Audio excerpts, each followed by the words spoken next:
Bom, então, para quem não me conhece, meu nome é Sheila, eu sou cardiologista aqui da Policlínica 3 e trabalho com matriciamento, e a ideia é que a gente consiga dar continuidade a essa atividade de educação continuada mesmo, né, nesse esquema novo aí de pandemia.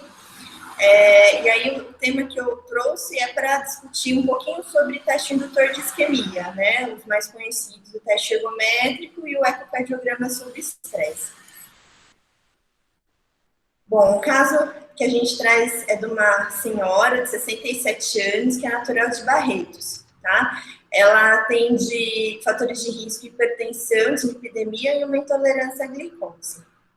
Ela tinha a última consulta na unidade básica foi em julho de 2018, né? Ela trazia aí bom controle pressórico, usando o Benicar HCT 40/25, glifage XR500 e simvastatina de 20 miligramas. De 2018 a 2020, ela sumiu, ficou em segmento em clínica popular, e aí nos últimos meses vinha com uma queixa de dor torácica aos esforços, e aí o médico particular solicitou um teste ergométrico que foi positivo para isquemia, e aí ele solicitou um ecoestresse em seguida, que foi negativo para isquemia. Porém, houve uma troca de cardiologista nesse meio tempo, entre pedir um exame e voltar com outro exame, e a conduta do cardiologista, do último que ela viu, era de solicitar um cateterismo. E aí ela trazia um receituário, um pedido de cateterismo, e foi com esse receituário levar na UBS. E aí o médico enviou o caso para discussão, pedindo aí uma ajuda aí em como proceder. Bom, a gente cedeu uma vaga, né? Na verdade, assim, ficou um mal entendido, né? E a gente não entendeu por que um ecoestresse negativo ia pedir cateterismo, né? Então, como era uma questão um pouco difícil da gente decidir aí remotamente, a gente achou que deveria ser uma avaliação presencial. Ela chegou, então, com um teste ergométrico que era, na verdade, duvidoso, né? E aí o ecoestresse tirou a dúvida e era negativo para a isquemia. E aí o encaminhamento do colega dizia que o ecoestresse era positivo, quando na verdade era negativo. Então a gente falou para a unidade, olha, verifique o laudo, olhe o laudo original do exame, né? Infelizmente, às vezes, não sei por que motivação, né? Tem aí uma conduta meio estranha, né, do colega. Então, veja os exames, né, antes da gente fazer essa confusão toda, né. E, na verdade, a proposta nossa, né, da avaliação da presencial foi de um ajuste terapêutico, que poderia ter sido investigado até na unidade básica de saúde. Essa foi a nossa devolutiva com relação ao caso. E aí ficou aquela discussão, né? Realmente era um caso que talvez poderia ter sido discutida e resolvida na unidade básica, porém, como havia essa confusão, né, de um colega que pediu o exame, um cateterismo, baseado num ecoestresse que era negativo e que que era positivo, dificilmente a gente ia conseguir ter certeza aí uma conduta acertada de falar que realmente a paciente não necessita do cateterismo. Então, a gente vai discutir um pouquinho a indicação do teste indutor de isquemia, né, o teste ergométrico e o ecoestresse, sobre a decisão de solicitar um cateterismo cardíaco, a diferença entre o teste ergométrico e o ecoestresse, e como a gente poderia acolher esse tipo de encaminhamento. Bom, para começar, o teste ergométrico, ele é um teste para screening, né? Um teste aí de uma peneirada inicial. Por quê? Ele já tem a gente tem uma sensibilidade aí que é razoável, até 50% dos casos a gente consegue pegar, né? Mas ele é pouco específico, né? Ele é um exame mais acessível, né? Não invasivo, não usa medicação, né? Um teste físico. E a gente consegue fazer ele mais facilmente. Então, geralmente é um teste aí de primeira peneirada, né? E aí os outros exames, né, ecoestresse, cintilografia e ressonância, ela fica reservada aí para confirmação diagnóstica, né? Quando o teste ergométrico ele é positivo, mas assim, não tem os preditores de alto risco, né? A gente tem dúvida com relação ao diagnóstico que ele me deu, e aí a gente recorre aos outros exames de estresse, né, de esforço, né, indutor de isquemia, mas associado à imagem, né? Então, o ecoestresse, ele avalia, além do traçado do eletro, também a movimentação da parede do miocárdio, né? Pelo ecocardiograma. E a cintilografia, ela faz uma foto, né, com o radiotraçador e também avalia a isquemia por exame de imagem e a ressonância também. Tá? E aí a gente vê que esses exames associados à imagem, ele já tem uma especificidade maior, né? Então, aqui a especificidade do teste ergométrico é cerca de 71% em média. Aqui o teste indutor de isquemia com ecoestresse chega aí a 90%, a cintilografia uma especificidade alta e pode chegar a 100% de especificidade em algumas situações, né? Aqui uma média de 85%, e a ressonância de 94%. Bom, então é para isso que é a diferença aí do ecoestresse e do teste ergométrico, por exemplo. Tá? E aí, por que pedir, né? A gente, em geral, pede para investigação de precordialgia. Tá? Essa é a principal indicação do exame. Né? Então, se o paciente tem uma dor estável, né? Uma angina estável, aquela dor que acontece só no esforço, melhora com repouso, né? E aí a gente vê com um paciente que a gente fala que é uma angina, né, típica, né, uma dor típica, né, relacionada ao esforço. Ou ela é um caso de um paciente que está em sala de urgência, em pronto atendimento, né, que chegou com uma dor em repouso, mas que foi estabilizado e não teve nenhum preditor de alto risco. Então, marcadores negativos, eletro sem alteração dinâmica e sem recorrência de dor com ajuste terapêutico.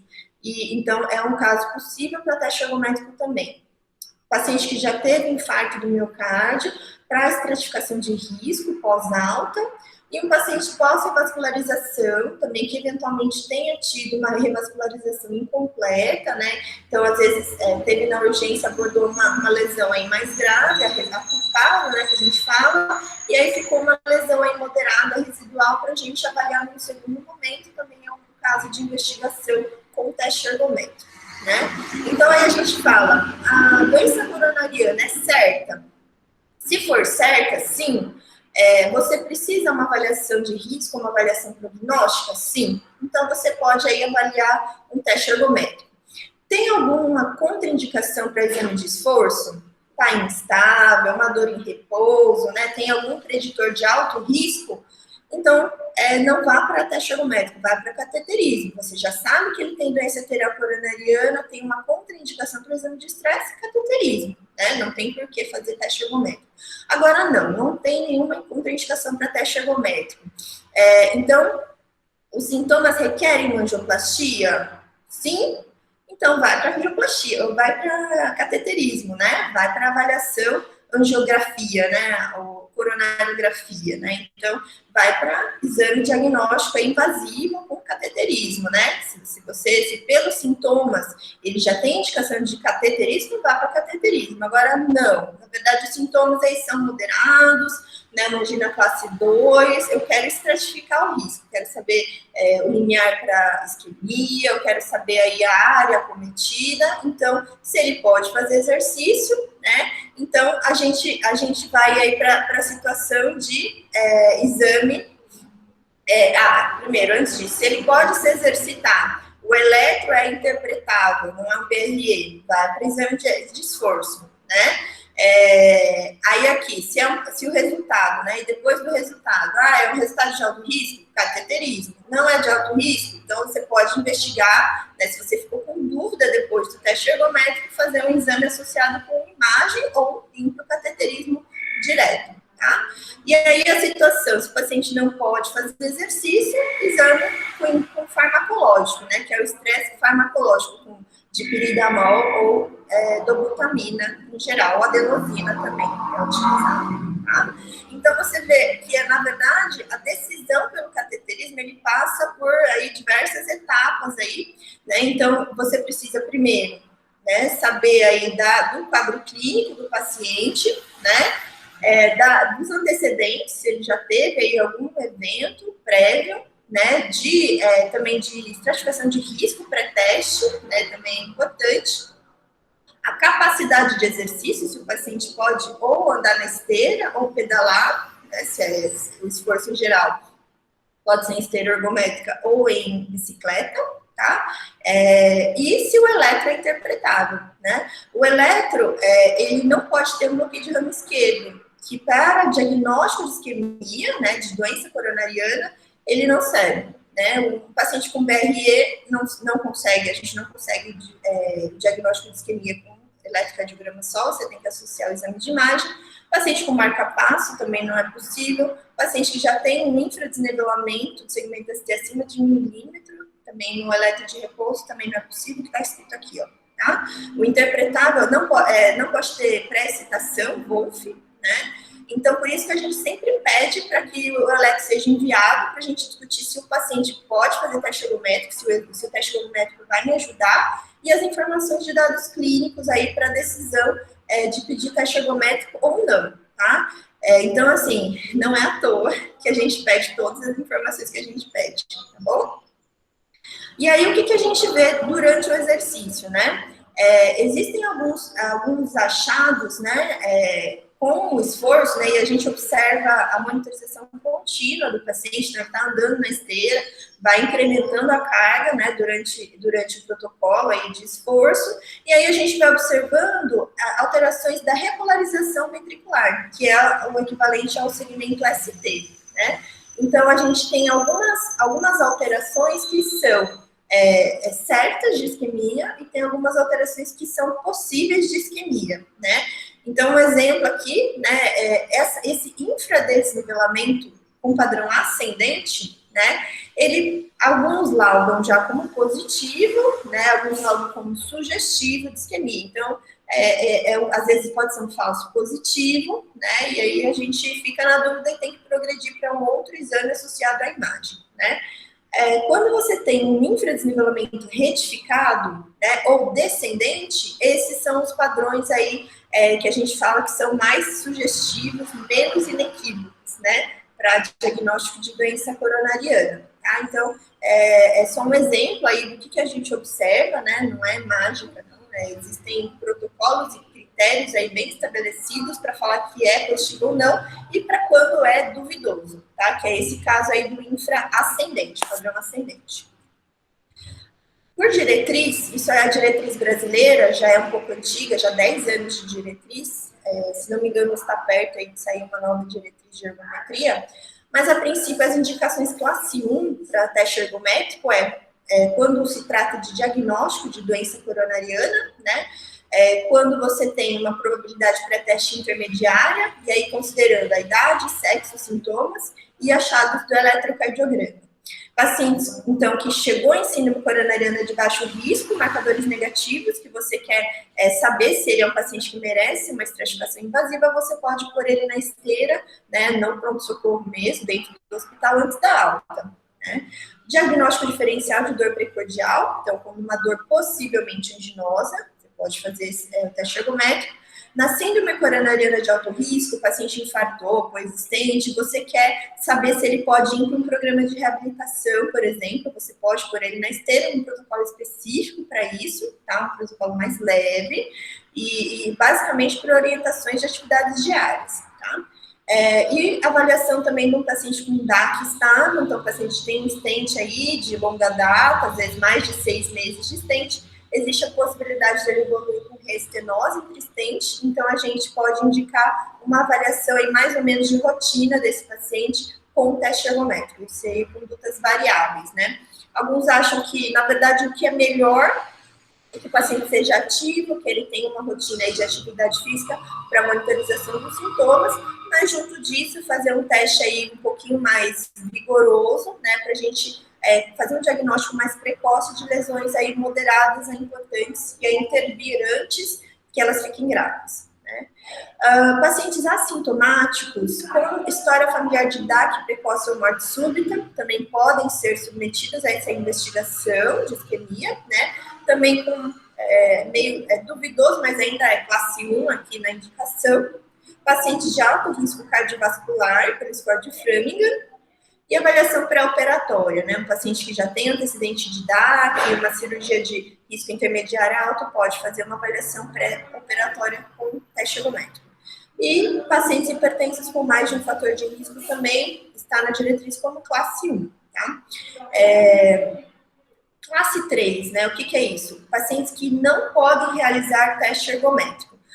Pensando em diagnóstico de DAC, de doença arterial coronariana, então BRE, Wolf, marca-passo, pacientes que já têm um infradesnivelamento no eletro de base, de repouso, pacientes com hipertrofia do ventrículo esquerdo, já com aquele padrão de strain, paciente uso de digitálico, tá? Isso, na verdade, por exemplo, um paciente com marca-passo, ele não pode fazer teste ergométrico? Pode, mas com o objetivo de avaliação funcional, né? Ou avaliação até do sensor de movimento, né, ver se ele está respondendo, você pode fazer nessa situação, né, mas para diagnóstico de DAC, não, né. Na síndrome coronariana aguda é instável, né, então o paciente aí chegou com dor no peito, marcador positivo, você não vai fazer um teste indutor de isquemia, você vai fazer um CAT nele. Paciente que você já sabe que tem lesão de tronco, que não está protegida, né, ou equivalente de lesão de tronco já sabida, não protegida. Hipertensos descontrolados, né? Então, se o paciente chega com dor torácica, por exemplo, né? Mesmo com queixa aí na unidade básica e está hipertenso, a primeira medida é melhorar o controle pressórico. A própria hipertensão pode ser responsável por esse quadro anginoso. E o controle da pressão vai ajudar tanto a reduzir o risco dele evoluir com uma síndrome coronariana aguda, quanto também para melhorar os sintomas dele, tá? Então, não vamos fazer teste ergométrico se ele ainda está descompensado.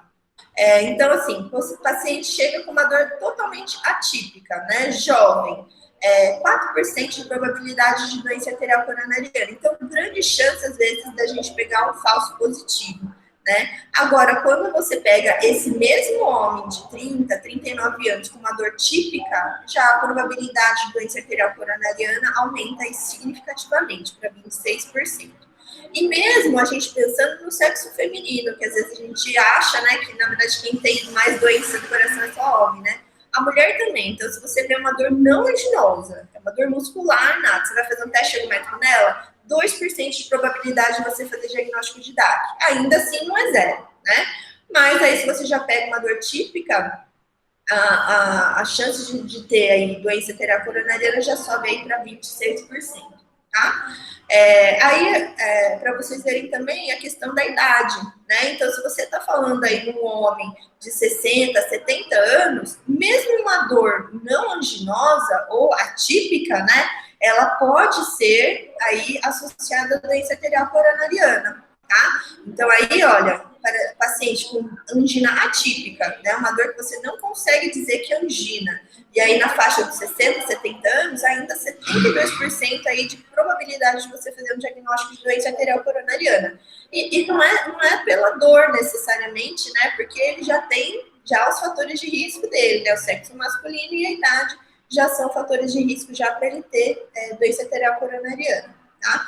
E aí, quando você pega um paciente nessa faixa etária, aí, a partir dos 40 anos, né, uma dor típica, a probabilidade já é, assim, significativamente maior, né, de você fazer um diagnóstico de doença arterial coronariana, tanto em homens quanto em mulheres, tá? Então, quando a gente coloca aí o Framingham na jogada, também já ajuda a gente a fazer o diagnóstico diferencial e aí pensar na probabilidade da dor ser relacionada à doença arterial coronariana. Então, aqui, ó, se você pega um paciente aí, 35 anos, né, com uma dor não anginosa, né, um baixo risco pelo score de Framingham, 3% de probabilidade de achar doença arterial coronariana em homens, tá? Quando aí você pega mesmo um baixo risco, com uma dor típica já sobe para 30%, mas um alto risco com dor típica, mesmo jovem, 88%. Tá? E aí também, uma dor atípica num paciente de alto risco, a probabilidade já sobe bastante. Mesmo dor atípica em pacientes de alto risco merecem investigação, né? Essa é a lição. Tanto em homens quanto em mulheres, tá? Claro, a mulher, né? Ela vai estar um pouco mais protegida aí até enquanto estiver na idade fértil, né? E aí, a partir da menopausa, aí a probabilidade de doença coronariana já aumenta. Aqui é importante também a gente lidar com os falsos positivos, né? Então, às vezes, a gente recebe, né, de algum paciente que procurou um médico particular, ou mesmo a gente solicitou um teste ergométrico, e ele vem positivo para isquemia, tá? Esse resultado, ele vai ser tão maior ou menor, a probabilidade dele ser um verdadeiro positivo, quanto maior for a probabilidade pré-teste dele, né? Então, aí, considerando uma população de baixo risco, né? Uma prevalência de 5% de doença arterial coronariana nessa população, aí, considerando aí 10 mil pacientes, o valor preditivo de um teste positivo é de 21%. Quando que você pega uma população quando o risco, a probabilidade de DAC, né, uma prevalência de doença coronariana nessa população é maior, né, de 50%, então metade com doença arterial coronariana, já um teste ergométrico positivo, ele já tem um valor preditivo maior, de 83%. Então, cuidado, né, com aqueles casos de pacientes de baixo risco, sem fator de risco nenhum, jovens, que vai fazer um teste ergométrico positivo. O que vai acontecer? A gente vai ter que fazer uma investigação com imagem. E aí vem aquela questão, né? O custo-efetividade dessas investigações, né? Então, pacientes de baixo risco assintomáticos não deveriam fazer teste ergométrico. Apesar da diretriz de deixar aí classe 2, 2B, 2A aí, para indicação de teste ergométrico nessa população, na verdade, é muito questionável, né? E também da custo-efetividade dessa investigação para esses pacientes. Assim, quando é um paciente que vai fazer uma atividade física mais intensa, né, existe a sua indicação de investigação em diretriz, sim, né? De avaliação, orientação do treino, orientação dos limiares de frequência, né, frequência de treino, tudo isso daí entra, né, nessa prescrição de exercício, né? Mas essa atividade, esse pacotão, né, de check-up, para pacientes de baixo risco, ele às vezes vai trazer mais problemas, né, mais necessidade de outros exames do que realmente ajudar o paciente. E lembrar que quando a gente pede um teste ergométrico, a gente está colocando o paciente sob risco, né? Então, sempre avaliar as contraindicações, não colocar um paciente instável, um paciente que já mostrou preditores de alto risco de doença coronariana em cima da esteira, porque você pode causar aí arritmias graves. Existem pacientes que têm parado durante o esforço, né? Então, não é à toa que a gente tem uma sala aí com desfibrilador, né? Tem que ter treinamento aí de RCP, porque pode acontecer de desencadear um ataque à arritmia ou até uma arritmia ventricular associada ao exercício. Então, você tem que estar bem claro, né, a indicação do exame, né, e se é seguro para esse paciente fazer o exame. A mesma coisa o paciente hipertenso, né? Você vai colocar um paciente hipertenso descontrolado na esteira, ele pode aí fazer um pico hipertensivo, pode aí ter alguma complicação mais grave, então a gente não pode indicar inadequadamente esse exame. E sempre quando o paciente, antes de subir na esteira, ele tem um termo de consentimento que ele assina, que ele está ciente aí das complicações eventualmente. Então, a gente sempre reforça isso com o paciente, mas como não é sempre a gente que pede o exame, é importante que todo mundo que tenha a possibilidade de pedir esse exame, que saiba as contraindicações e saiba aí dos riscos envolvidos em realizar esse exame, tá? Aqui é só um lembrete, né, da cascata de isquemia, né? Então, quando a gente tem uma lesão de isquemia, né, que é aquela lesão aí que está quase ocluindo aí o vaso, e aí quando você faz o esforço, ele desenvolve a manifestação clínica. A primeira manifestação acontece na parte metabólica, né, que aí ele é identificado aí com o próprio esporte de cálcio ou a ressonância magnética, né? E aí, algumas investigações que a gente consegue identificar a isquemia subendocárdica com a ressonância e o PET também, né? E aí, a partir disso, a gente consegue, conforme vai progredindo a isquemia e a duração da isquemia, né, vai acontecendo a hipoperfusão, né, a disfunção diastólica, a disfunção sistólica, né, então aí a gente enxerga pelo ecoestresse alterações da contratilidade segmentar, né, e aí depois a gente vê, depois vai aparecer as alterações do eletro, a dor no peito, né, e aí os eventos, enfim, tá? Então a gente consegue com os outros exames, principalmente esses associados à imagem, uma identificação mais precoce aí dos sinais associados à isquemia, tá? Então, por isso que eles são exames que vêm depois, costumam ser pedidos depois aí de um primeiro exame que é o teste ergométrico. Aqui é um exemplo da ressonância, então primeiro um defeito de perfusão, aí aparece distúrbios metabólicos, aí disfunção diastólica, disfunção sistólica, alterações do eletro, dor no peito e infarto, né? Então aí é isso relacionado ao tempo de instalação da isquemia, tá? E aí assim, né, como é que a gente vai acolher esse paciente? Né? Sempre deixar claro, né, acho que é importante que o paciente sinta, né, não só veja, mas que ele sinta que a gente tem uma genuína preocupação com a saúde dele, né, e que a gente entende, né, a preocupação dele mesmo com a própria saúde, então acolher, acalmar, esclarecer o paciente, né, avaliar a queixa clínica, então começar do começo, né, não vamos começar pelo final, então vamos tentar entender a história, o que levou esse paciente a procurar um cardiologista, um médico, né, que solicitou esse exame, como é que ele evoluiu nesse meio tempo, se ele voltou a ter dor, se ele melhorou da dor, se foi um episódio único, se é uma dor típica, se é atípica, quais são os fatores de risco, como é que está o colesterol desse paciente, como é que está a pressão, ele tem outros fatores de risco, ele é tabagista.